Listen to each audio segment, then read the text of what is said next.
ਇਕ ਓੰਕਾਰ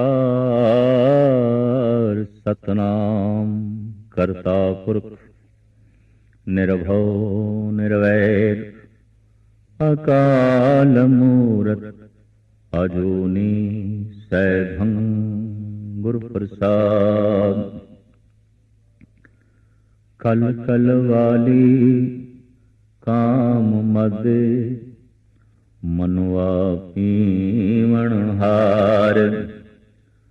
ਕ੍ਰੋਧ ਕਟੋਰੀ ਮੋਹ ਭਰੀ ਪਿਲਾਵਾ ਅਹੰਕਾਰ। ਮਜਲਸ ਕੂੜੇ ਲਬਦੀ ਪੀ ਪੀ ਹੋਏ ਖੁਆਰ। ਇਸ ਯੁੱਗ ਦੇ ਮਾਲਕ ਕਲਯੁਗ ਦੇ ਅਵਤਾਰੀ ਪੁਰਸ਼ ਧੰਨ ਧੰਨ ਸਾਹਿਬ ਸ੍ਰੀ ਗੁਰੂ ਨਾਨਕ ਦੇਵ ਜੀ ਮਹਾਰਾਜ ਦਾ ਵਕਤ ਦੀ ਰੂਪ ਰੇਖਾ ਖਿੱਚਦਾ ਹੋਇਆ ਇਹ ਮਹਾਵਾਕ, ਇਹ ਮਹਾ ਸੰਦੇਸ਼, ਇਹ ਮਹਾਨ ਉਪਦੇਸ਼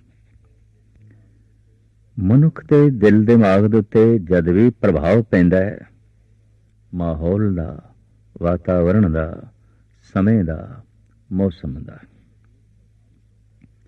ਸਰੀਰ ਪ੍ਰਭਾਵਿਤ ਹੁੰਦਾ ਹੈ ਮੌਸਮ ਤੋਂ, ਮਨ ਪ੍ਰਭਾਵਿਤ ਹੁੰਦਾ ਹੈ ਬੈਰੂਨੀ ਮਾਹੌਲ ਤੋਂ। ਇੱਕ ਘਰ ਦੇ ਕੋਈ ਮਨੁੱਖ ਚਲਾਣਾ ਕਰ ਗਿਆ, ਲਾਸ਼ ਪਈ ਹੈ, ਚਾਰੋਂ ਪਾਸੇ ਰੁਦਨ ਹੋ ਰਿਹਾ ਹੈ, ਪਰ ਕੋਈ ਖੁਸ਼ਖਰਮ ਮਨੁੱਖ, खुश तबीयत मनुख किसी कारणवश अगर उस घर दे प्रवेश करे, अपने हासे नूं प्रगट नहीं कर सकेगा। उस दियां भी अखां छलक उठणगियां। वो जो बहुते मनुख अखां छलका रहे ने, हंझू वग रहे ने, इन्हां बाहर दे हंझूआं दा इतना प्रभाव है कि इत्थे मनुख हस नहीं सकेगा। एक विआह शादी का घराना है, सेहरे सजाए जा रहे ने, मंगल गीत गाए जा रहे ने, मंगल धुनियां वज रही ने, सुंदर वस्त्रां नाल बराती सजे हुए ने, सुंदर पकवान नाल चारों पासे दा वातावरण सुगंधित है, महक डुल रही है। ऐसे माहौल विच अगर कोई गमगीन मनुख अपनी अखां तो हंझू कढ़ना चाहे, नहीं कढ़ सकेगा। वातावरण ने प्रेरना है, माहौल ने असर पाना है, मौसम का असर तन ते पैंदा है। शीत लहर चल रही है, मन प्रभावित होता है, लू चल रही है, मन तन प्रभावित होता है। मौसम खिजां है या मौसम बहार है, शरीर लाजमी अंदोलत होता है, लाजमी प्रभावित होता है। खुशी का घराना है या मौत का घर है, बाजार है या शमशान घाट है, मनुख का मन इस सारे माहौल तो प्रभावित होता है। कुसंगत है, सतसंगत है, हो ही नहीं सकता कि मन प्रभावित ना हो। जैसे असह सर्दी होवे, बहुत शीत लहर होवे, तो उस तो बचन का असी उपराला करते हैं। लू चल रही है, गर्मी सीमा तो अगां टप गई है, असी शरीर नूं सुरक्षित रखने लई उपराले करते हैं, उद्यम करते हैं। इस तरह ही आदि काल तो अवतारी पुरुष कहते रहे ने, जिथे मन ते बुरा प्रभाव पवे, जिथे मन ढैंदी कला चला जावे, उस माहौल दे प्रभाव तो बचन का उपराला करो। तो कुसंगत तो बचन का उपराला है सत्संग।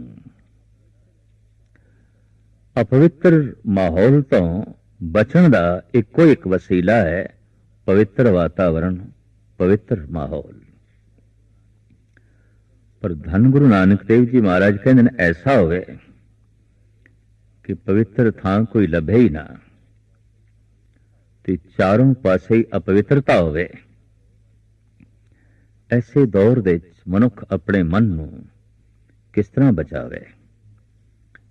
इकबाल ने भी कह दिता है, दरम्यान कारे दरिया तख्ता बदम करदा अमी, बाजनी गोयन के दामन तरमकुन होशियार बास। तू लक्कड़ दे तख्ते नाल मैनू रस्सियां नाल बन दिता और दरिया दे सुट दिता। उपरों कह रहे हैं डुब ना, भिजी ना, गिला ना होवे। तो मैं किस तरह बचावा अपने आप नू, किस तरह बचावा। ये जो माहौल है, ये जो युग है, ये जो बाहर दी हालत है, इसनू साडे देश के ऋषि मुनिया ने नाम दिता है कल युग। ते कल युग नू गुरु नानक कहंदे ने कलाली। ते कलाली तो मुराद आउंदा है शराब बना के बेचने वाला, जो स्वयं बनांदा है बेचदा है, कलाल।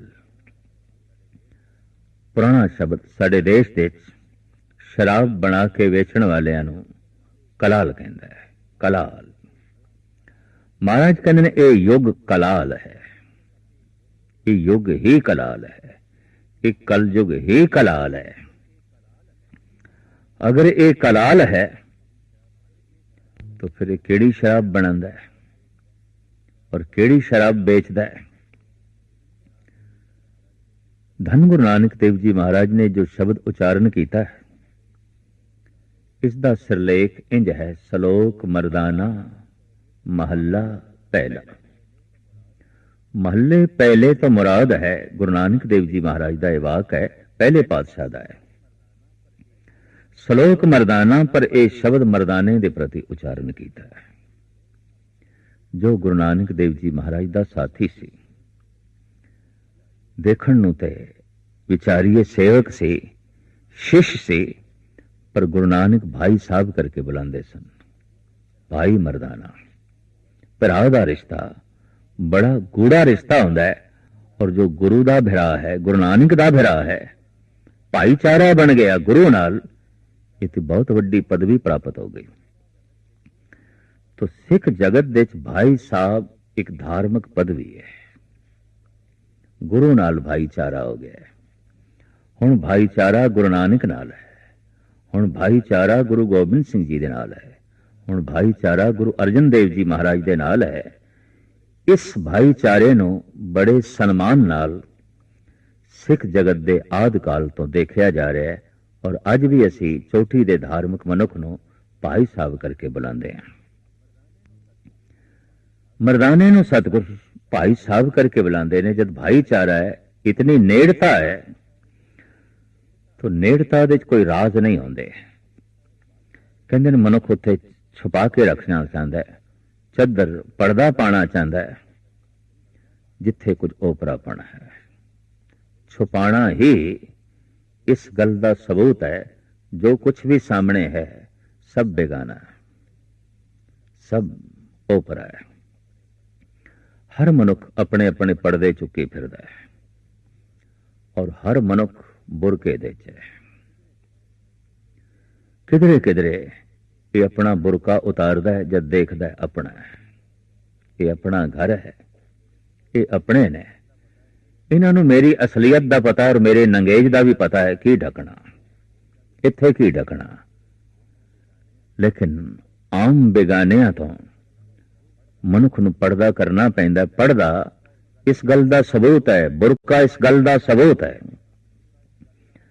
कुछ सामने ओपरा है, बेगाना है। भैन भरा दे सामने बुरका नहीं करती, मां पुत दे सामने बुरका नहीं करती।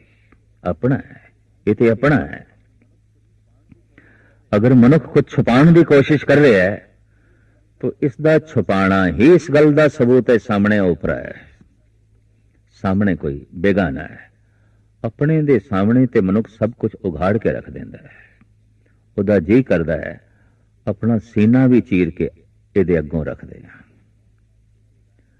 ਲੇਕਿਨ ਬੇਗਾਨੇ ਦੇ ਪ੍ਰਤੀ ਤੇ ਬੜਾ ਸਾਵਧਾਨ ਹੁੰਦਾ ਹੈ, ਕਿਧਰੇ ਇਸ ਦੀਆਂ ਨਜ਼ਰਾਂ ਮੇਰੇ ਸੀਨੇ ਤੱਕ ਨਾ ਪਹੁੰਚਣ, ਇਹ ਕਿਧਰੇ ਮੇਰੇ ਅੰਦਰ ਝਾਤ ਨਾ ਮਾਰੇ।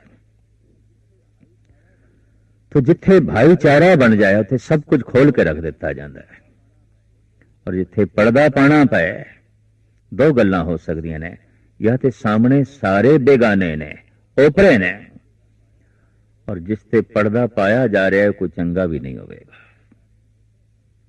हमेशा जख्मां ते पट्टी बन्नण दी लोड़ पैंदी है, हमेशा शरीर दा दागी थां छुपाना पैंदा है, हमेशा शरीर के अपंग हिस्से नूं ही ढकना पैंदा है, छुपाना पैंदा है, दूसरे तो लुकाना पैंदा है। जो कुछ भी लुकाना चाहते हैं, छुपाना चाहते हैं, इतनी गल ते स्पष्ट है ठीक नहीं होगा। गंदगी नूं ढकण दी लोड़ है, बिष्ठा नूं ढकण दी लोड़ है, फुल्लां दे उत्ते चद्दर पाण दी कोई लोड़ नहीं। नगनता निर्दोषता दा सबूत है, निर्दोष है, नगन है, नगन है, निर्दोष है, गुनाहगार है, ढकिया होया है, और ढकिया होना इस गल का सबूत है गुनाहगार है। गुनाह नूं ढकना पैंदा है। एक मासूम बच्चे का जन्म होया है, नंगा है, पर इसकी नगनता दे नंगेजपना नहीं है। इसका नंगा शरीर लोभ की प्रदर्शनी नहीं कर रहा, इसका नंगा शरीर वासना की प्रदर्शनी नहीं कर रहा, इसका नंगा शरीर काम की प्रदर्शनी नहीं कर रहा, जबकि कईयां दे ढके हुए शरीर भी प्रदर्शनी करते हैं। गंदगी ते चद्दर पाई है, चद्दर दे चों भी बदबू बाहर आ गई है, चद्दर दे चों भी गंद बाहर आ गई है। तो ये दौर, ये समा, इसनों गुरु नानक देव जी महाराज कहते हैं कलाल, और ये शब्द उच्चारण कर रहे ने मर्दाने दे प्रति। मर्दाने दे सामने इस युग दी नगनता सतगुरु पेश कर रहे हैं। हालांकि युग ने अपने आप को ढके है, बहुत ढके है, बड़ा ढके है। एक जमाना ते ऐसा भी साडे देश दे लंघिया है कि असी धार्मिक पुरुषों दीयां मूर्तियां भी नगन बनाईयां, धार्मिक मंदिरां दे भी नगन मूर्तियां बनाईयां, और बड़े बड़े साधुआं दे टोले भी चले, नांगे साधु, नंगे साधु। साधु होने की पहचान नंगा है, इहदे कोल ढकण वास्ते कुछ भी नहीं, ढकण वास्ते कुछ नहीं। इसका यह मतलब नहीं कि इहदे कोल कपड़े नहीं ने, नहीं, ऐसी कोई गंदगी इसदे कोल नहीं जिसनों यह ढके। फुल नंगे ही ठीक रहंदे ने। पर जैसे जैसे मनुख दे छिद्र वधदे गए, जख्म वधदे गए, पट्टियां भी वधदियां गईयां, और जब सारा ही शरीर जख्मी हो गया तो सारा शरीर पट्टियां नाल भर गया। कपड़े नहीं पहने हुए, जख्मां दे उत्ते पट्टियां बनियां होईयां ने। हकीकत यह है, हमा तन दागदार शुदम पुंबा कुजा कुजा ने हम। ये सूफी संत कहंदा है रोम रोम जख्मी है, किथे किथे मैं पुंबा रखा ते पट्टी बन्ना, ते जिवें पट्टियां इतनियां बना रोम रोम दे उत्ते, ते पट्टियां ते मेरा लिबास बन जाणगियां, पट्टियां मेरा पहरावा बन जाणगियां। गुनाह नूं ढकण लई जो कपड़े पहने, वो कपड़े लिबास बन गए, वो कपड़े फैशन बन गए, वो कपड़े समाज का अंग बन गए। वरना गुरु नानक देव जी महाराज कहते ने ये एहसास पशुओं च नहीं पैदा होया, विस्माद नांगे फिरे जंत। महाराज कहते मैं तो बिस्माद हो जाना, पशु नंगे ही घूम रहे ने। इन्हां दी नगनता लोभ दी प्रदर्शनी नहीं करती, इन्हां दी नगनता हंकार दी प्रदर्शनी नहीं करती, इन्हां दी नगनता वासना दी प्रदर्शनी नहीं करती। मनुखता दे आद काल दे मनुख जद निर्दोष सी, इतना ही निर्दोष जैसे कि पशु ते पक्षी ने, कपड़ियां दी लोड़ नहीं सी। दोष वधदे गए, कपड़े वधदे गए, सहजे सहजे समाज दा हिस्सा बन गए कपड़े। जो कपड़े पहन रहे है, भले मानस है, निर्दोष है, हुण नंगा दोषी कहलाण लग पिया। इस वास्ते दोषी मनुख नूं असीं कह दिंदे आ बड़ा नंगा मनुख है, ये ते बड़ा नंगा है। कमाल दी गल, एक दौर ऐसा लंघिया, ये ते बहुत गुनाहगार है, सब कुछ ढक के रखे है, ढकिया होया है। परिभाषा बदल गई, ये ते बहुत नंगा है, ये ते बहुत नंगा है। वक्त दा तकाजा, समय दा प्रभाव। तो ये शब्द धन गुरु नानक देव जी महाराज ने मर्दाने दे प्रति उच्चारण किया है। कल कलवाली काम मद मनुआ पेवण हार।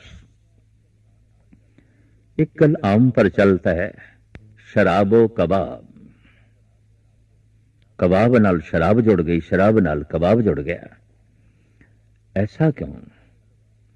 शराब और हलवा इंज नहीं कहते, शराब और मिठाई ऐसा नहीं कहते, शराब और रोटी ऐसा नहीं कहते, शराब और अंब ऐसा नहीं कहते, शराब और कबाब। लगता है कुछ जरूर चोली दामन का साथ है।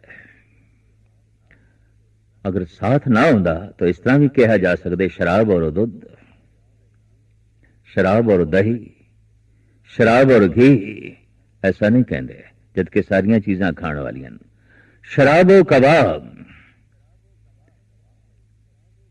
कबाब नो शराब चाहिए, शराबी नो कबाब चाहिए। इन्हां दोवां दा चोली दामन दा साथ है। और धन गुरु नानक देव जी महाराज ऐसे रहबरी पुरुष ने शराब दी गल कर रहे ने, कबाब दी गल कर रहे ने। खाना है कबाब जरूर खा, पर जिस तरह का ढंग मैं तेनों बनाने का दसदा कबाब ओ खा। शराब पीनी है जरूर पी, पर जेड़ी मैं बनाने का ढंग तेनों दसदा ओ पी। बन शराबी, बन कबाबी। ऐसा शराबी, ऐसा कबाबी कि परमात्मा भी तेनों सीने नाल लाण ते मजबूर हो जाए। किसे वक्त सतसंग नूं मैखाना कहा जांदा सी, अज ते खेड ही कुछ होर हो गई, सिलसिला कुछ होर हो गया। धन गुरु नानक देव जी महाराज कहते ने ये युग कलाल है। अगर ये कलाल है तो इसदे कोल शराब केड़ी है? कल कल वाली काम मद, इसदे कोल काम दी शराब है।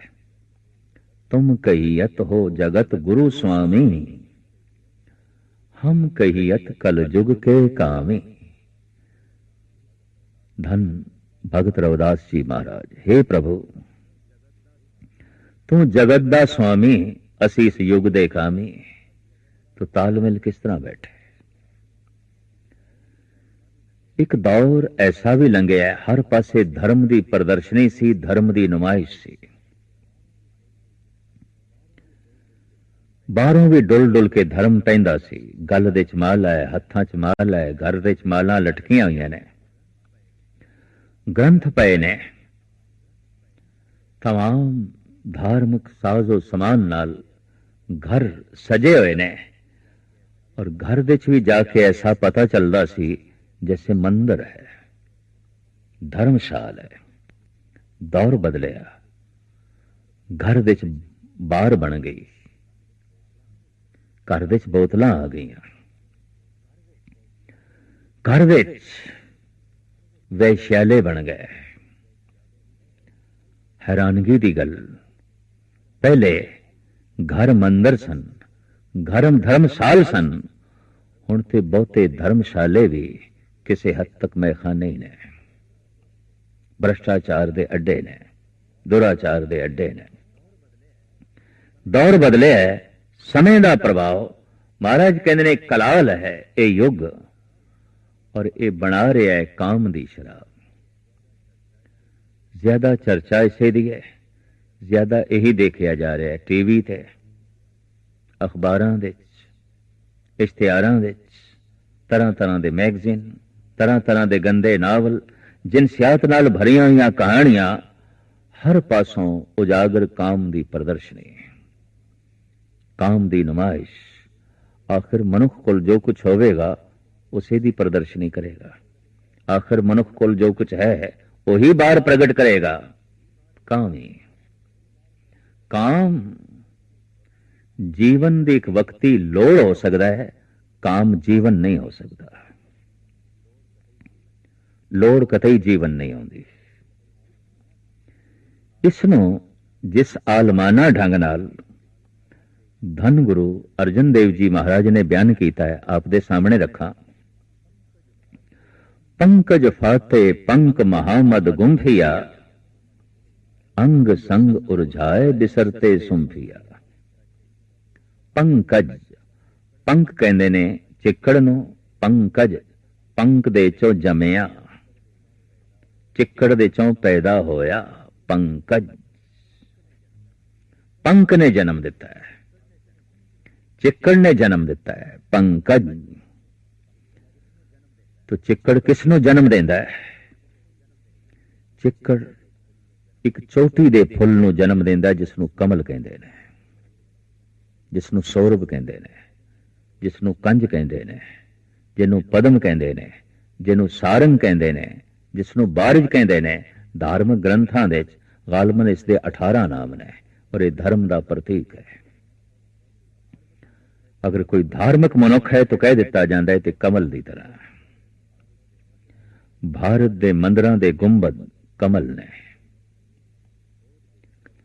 बौद्ध भिक्षु जद सवेरे सवेरे भिक्षा लई चलते ने, हथ विच कमल की पंखड़ी लैके, ताकि एहसास रहे विचर रहे हैं बाजार दे गलियां दे कमल की तरह रहना है, डुबना भी नहीं, भिजना भी नहीं। महाराज कहते पंकज फाते पंक, जो पंक तो जमिया सी, चिक्कड़ तो जमिया सी, महाराज कहते चिक्कड़ी च फस के रह गया। पंकज फाते पंक, पंकज पंक दे फस के रह गया। कदी ऐसा होंदा है सरोवर का पानी सुकन लग पैंदा है ते बाहर दे जल झरने जो इस विच आ रहे सन वो अवरुद्ध हो जाते ने, रुक जाते ने, पानी नीवा होने लग पैंदा है। और इतना नीवा कि चिक्कड़ दिखाई देन लग पैंदा है, और वो कमल जो बहुत ऊपर उठया होया सी चिक्कड़ दे नेड़े चला गया। पानी दे आसरे थे बहुत उच्चा उठया सी, बहुत उच्चा उठया सी, नीवा चला गया, थल्ले चला गया। लेकिन अचानक जोर दी बारिश हो गई। चारों पासें दा जल झरना झरनियां दा रूप धारण कर सरोवर दी तरफ आया, और सरोवर बड़ी तेजी नाल भरन लग पिया। जितनी तेजी नाल पानी उच्चा हो रहा है, इतनी तेजी नाल कमल उठ ना सकिया। जितनी गति नाल पानी ऊपर उठ रहा है, ये गति कमल अपनी बना ना सकिया। होया कि पानी ऊपर चला गया, कमल थल्ले चला गया। चिक्कड़ तो जमया, फिर चिक्कड़ दे फस गया। पंकज फाते पंक महामद गुंफिया, अंग संग उर्झाए बिसरते सुंफिया। ऐसा चिक्कड़ दे उलझे है, अपनी सुगंध ही भुल गया, अपना सुअपन ही भुल गया। चिक्कड़ तो जमिया सी, हुण अपने आप नूं चिक्कड़ ही समझ बैठा। जन्म काम तो है, अगर जीवन भी काम बन जाए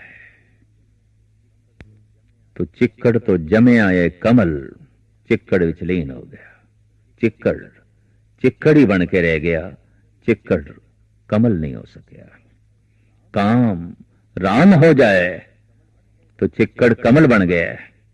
काम सिर्फ काम ही रह जाए तो कमल चिक्कड़ विच फस के रह गया। ये उदाहरण बड़ा सुंदर धन गुरु अर्जन देव जी महाराज ने दिता है। काम तो जमया ये जीव, काम दे च ही फस के रह गया। चारों पासे अज नाटक, फिल्मां, मैगजीन, इश्तिहारी दुनिया, अखबारी दुनिया, टीवी दी दुनिया, रेडियो दी दुनिया, समाजिक दुनिया, राजनैतिक दुनिया, हता कि धार्मिक दुनिया भी काम दी नुमाइश तो बिना होर कुछ रह नहीं गई। चारों पासे इसकी प्रदर्शनी।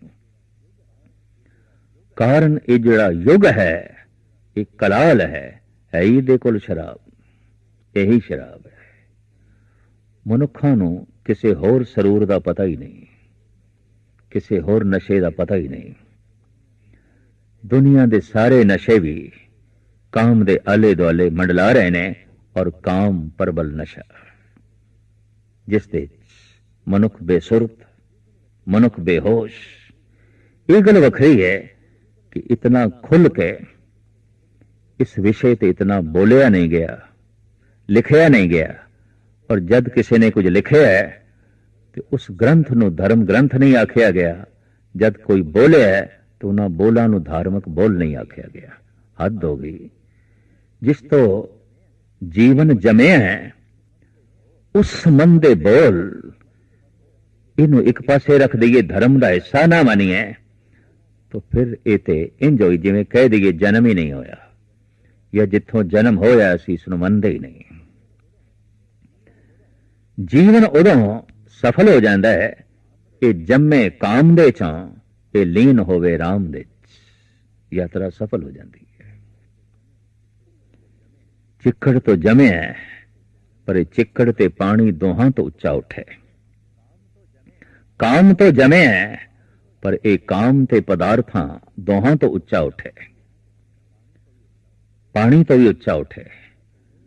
कई दफा जोर नाल वधिया होया पानी भी डुबो के रख देंदा है, उपर नहीं उठन देंदा। अचानक धनवान हो गया है, अचानक सता मिल गई है, प्रभुता मिल गई है, बड़ी तेजी दे नाल धन संपदा आई है, नहीं संभाल सकिया, गर्क हो गया, डुब गया। आहिस्ता आहिस्ता जब सरोवर दे पानी पैंदा है, आहिस्ता आहिस्ता फुल भी उपर उठता रहता है। पर विरले कोई फुल ने ऐसे जो तीव्र गति दे अपने आप नूं तीव्र गति च उठा सकन। पानी दा वेग बड़ा तीव्र होवे, बड़े तीव्रता दे नाल पानी वधदा जा रहा, उच्चा हो रहा है, और इसी तीव्रता दे नाल वो अपने आप नूं उच्चा कर सके कठिन हो जाता है, औखा हो जाता है। काम ही एक शराब है जो एक कलाल अपनी दुकान ते सजा के बैठा है, वेच रहा है, पी रहा है, पिला रहा है।